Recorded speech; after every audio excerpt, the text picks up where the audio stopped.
Tunisia. Live. Be informed, be involved.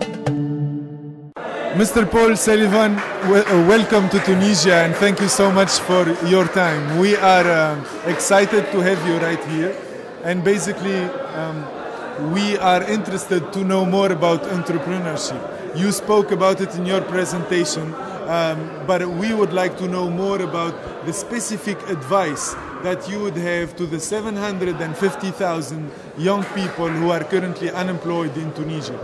Well, that's a very good question. We have similar problems in the U.S. too, with a large number of unemployed.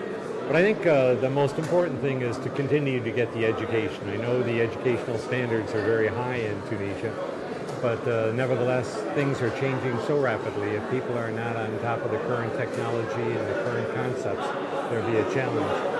But then it goes beyond that. Not all entrepreneurs are highly educated. I think it's developing the mindset that they really want to start a business and making the commitment to do something about it, and then lining up the resources in terms of support and activities and other people that can perhaps help them in thinking through the financing. All those things have to come together. Do you feel that Tunisia, a small country in North Africa, that's isolated with visas, very tough visas policies from Europe and the rest of the Western world, do you feel with this isolation young people can still find the possibility to create jobs without traveling overseas? I think it's getting harder and harder. What you're going to have to do is find ways to continue to reduce some of the imports and turn some of that into exports. And as I recall, I didn't have to have a visa to come here. I was surprised. So maybe some of that is changing a little bit. Yeah, we're actually open to the world, but the world is not open to us. Well, I think a good part of it is the world doesn't know Tunisia. I think, unfortunately, many Americans are not as well informed geographically as they could be. But when I told people I was going to Tunisia, I was surprised at the number of people who had no idea where it was. Wow. And I, of course, follow international news very carefully, and as soon as Mohammed, the fruit vendor, was in trouble, I thought, there is a country where I would like to have an opportunity to do something, because they are on the brink of a very important change here. Do you feel that Tunisia, as small as it is, could strengthen its relationship with the United States, a large market? Could we benefit from that? Would we be seen by American companies as an interesting spot to invest in, or you feel we're too small, too isolated to bring the exposure? I think isolation is in the mind. I don't think it has to be that way. My story from the presentation earlier today about the Hong Kong traders. Hong Kong is a very, very small country, smaller. Well, it's no longer an independent country, but it was smaller than Tunisia. But they created numerous entrepreneurs that have all kinds of businesses.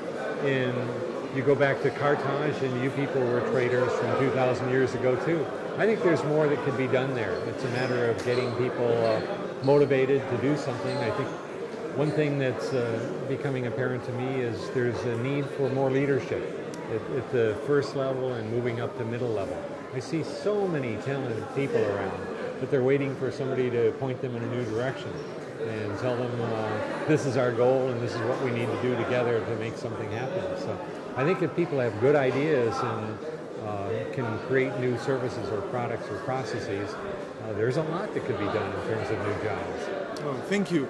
The last question would be just to know a little bit more around your perception on the region as a whole. From Morocco to Iraq, the region is changing so much. Revolutions are happening anyway, even if they don't end up toppling the president, but from within we're seeing a lot of change, and the issues are the same. Unemployment, 50% of the population that has under 25 years of age, and this is basically a bomb that might explode in the coming 10 years, or maybe these revolutions are already an offspring of this situation. How do you see the region evolving the short term and the mid-term future? Well, I certainly hope for the best, but I understand what you're saying. I think there is a huge risk when you have this many unemployed and they don't have something to put their energy into. This this program here is such a high energy thing. You can see the energy there, you see the technology, you know the capability is there, but the people are still waiting for something to do. They're perhaps not accustomed to stepping forward and creating the ideas and the jobs themselves. And the more you can get that moving, the better it'll be. And I think Tunisia, and I must admit I've only been to a few places in the countries you've just mentioned, but I think Tunisia is way ahead of Egypt and some of the others where there are going to be some serious problems if they don't do something about it very, very quickly.